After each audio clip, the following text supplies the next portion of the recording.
আসসালামু আলাইকুম। দেশ ও দেশের বাইরে থেকে যেখান থেকে ভিডিওটা দেখছেন, মা ও মাটি কৃষি চ্যানেলে আপনাদের স্বাগতম। বীজতলা থেকে চারা সংগ্রহ করে কিভাবে আপনারা জমিতে প্রয়োগ করবেন সেই বিষয় নিয়ে কিন্তু আজকে আলোচনা। তো আজকে আলোচনা থেকে কিন্তু কিছু গুরুত্বপূর্ণ বিষয় আপনাদের মাঝে তুলে ধরবো। সে পর্যন্ত আপনারা অপেক্ষা করবেন, সম্পূর্ণ ভিডিওটা দেখবেন।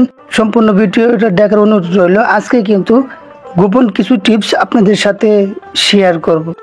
আজকে যিনি জমিতে চারা লাগাচ্ছেন তিনি হচ্ছেন বাবু, একজন আদর্শ নবীন কৃষক। দেখতে পাচ্ছেন এখানে কিন্তু চারা লাগানো কিছু কৌশল অবলম্বন করছেন তিনি। চারাটা কিন্তু গিরো অবধি তিনি লাগিয়েছেন এবং মাটিতে ঘুরে দিয়েছেন, এবং এক চারা থেকে আরেকটা চারা দূরত্বটা হচ্ছে আপনার 2 থেকে 2.5 ফুট স্কোয়ার। এটা আপনার চতুর্দিকে স্কোয়ার থাকবে 2.5 ফুট। দেখতে পাচ্ছেন এখানে কিন্তু তিনি যে জায়গায় চারাটা রোপণ করছে ওই জায়গায় চারাটা কিন্তু মাটিটা জড়জড়ি করে নিচ্ছে এবং কি গিরো পর্যন্ত তিনি কিন্তু লাগাচ্ছে।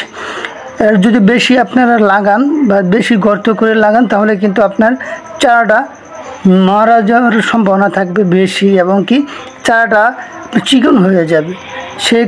সেক্ষেত্রে আপনার চারাটা সুস্থ সবল থাকবে না, বিধায় আপনার গাছে বা খেতে কিন্তু অনেক অসুবিধা হবে। সে কারণে কিন্তু তিনি এই গাছ বেগুন চারাটা কিন্তু সুন্দর করে কিন্তু খুব খেয়াল করে তিনি লাগাচ্ছেন এবং একটু সময় নিচ্ছে।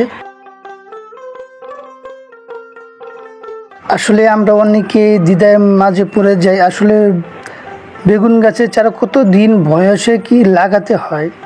যেটা আপনার ভারী বড় বেগুনের জাত সেটা আপনার 40 থেকে 45 দিন বয়সে লাগাবেন, এবং যেটা ছোটো সাইজ সেটা কিন্তু আপনার 30 থেকে 35 দিনের ভিতরে লাগাতে হবে।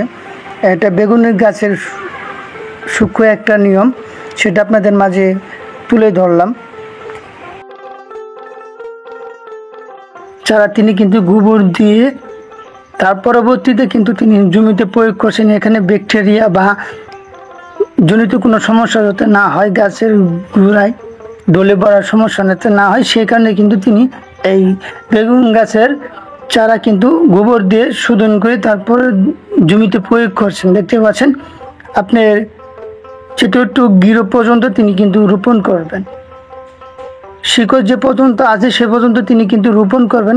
আপনাদের দেখাচ্ছে আপনাদের সুবিধার্থে, এ পর্যন্ত আমার হাত যে পর্যন্ত আছে সে পর্যন্ত কিন্তু আপনারা এই চারাটা মাটির পর্যন্ত সমান সমান করে রাখবেন।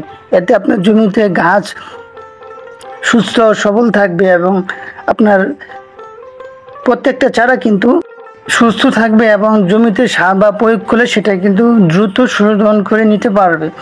এই যে পাত্রটা দেখতে পাচ্ছেন এখানে কিন্তু তিনি কাঁচা গোবর পানি দিয়ে কিন্তু রেখেছেন।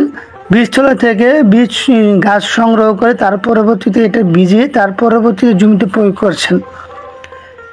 এটা হলো মূল আসল টিপস। আর আপনার চারা রোপণের আগে কিন্তু ভালো করে 4 থেকে 5টা চাষ করে নেবেন, এবং কি মাটিটা ঝুরঝরা করে নেবেন। দেখতে পাচ্ছেন যদি আপনার বীজতলা তৈরি করেন তাহলে কিন্তু এইভাবে আপনি ছোটো করে কিন্তু বীজতলাটা তৈরি করতে হবে, যাতে করে বৃষ্টি বাদল হলে কোনো সমস্যা না হয়। তিনি কিন্তু জমির পাশেই একটু অংশ আছে বীজতলা থেকে জমিতে প্রয়োগ করছেন, এটা আপনার ভালো একটা দিক। তো ভিডিওটা যদি আপনাদের ভালো লেগে থাকে অবশ্যই লাইক, কমেন্ট, শেয়ার এবং সাবস্ক্রাইব করে পাশে থাকবেন। বেগুন গাছের A to Z ভিডিও নিয়ে আপনাদের মাঝে আসবো। সে পর্যন্ত সকলেই ভালো থাকবেন, সুস্থ থাকবেন, নিজের প্রতি খেয়াল রাখবেন। আল্লাহ হাফেজ। আসসালামু আলাইকুম।